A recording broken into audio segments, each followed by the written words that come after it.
Hi hello வணக்கம் welcome to all. Thaipusam ஏன் கொண்டாடுறாங்கன்னு தெரியுமா? இந்த மாதிரி கண்டென்ட்டுக்கு என்ன மறக்காம சப்ஸ்கிரைப் பண்ணிக்கோங்க. மறக்காம பெல் பண்ணி கிளிக் பண்ணிக்கோங்க. வாங்க வீடியோக்குள்ள போகலாம். தமிழ் கடவுள் முருகன் அப்படிங்கிறது எல்லாத்துக்கும் தெரியும். அவர் பண்ண சம்பவத்துல இதுதான் பெரிய சம்பவம்னே சொல்றாங்க.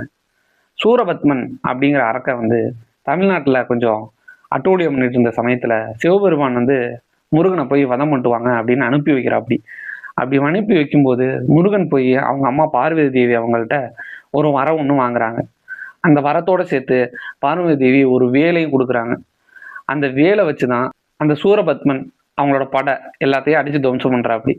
இதுல என்னடா தைப்பூசம் அப்படின்னு கேட்டீங்கன்னா, முருகன் போய் அவங்க அம்மா கிட்ட வேல் வாங்கினாப்புல அன்னைக்கு தை மாசம் பூச நட்சத்திரமும் இணைஞ்ச நாளா இருந்துச்சு. அந்த வேலோட பேர் ஞானவேல். அந்த வேல் அறிவையும் ஞானத்தையும் தர்றதுனாலதான் அந்த வேலுக்கு ஞானவேல் அப்படின்னு பேர் வச்சிருக்காங்க. அந்த ஞானவேலை முருகன் வாங்கின அன்னைக்கு நம்மளும் போய் முருக பெருமானை கும்பிட்டோம்னா அதே அளவுக்கான ஞானத்தையும் அருளையும் நம்ம பெற முடியும். அப்படிங்கறதுனால அன்னைக்கு போய் நம்ம முருக பெருமானை கும்பிடுறோம். இதுதான் தைப்பூசம். இந்த மாதிரி கண்டென்ட்டுக்கு என்ன மறக்காம சப்ஸ்கிரைப் பண்ண மட்டும் மறந்துடாதீங்க. பாய்.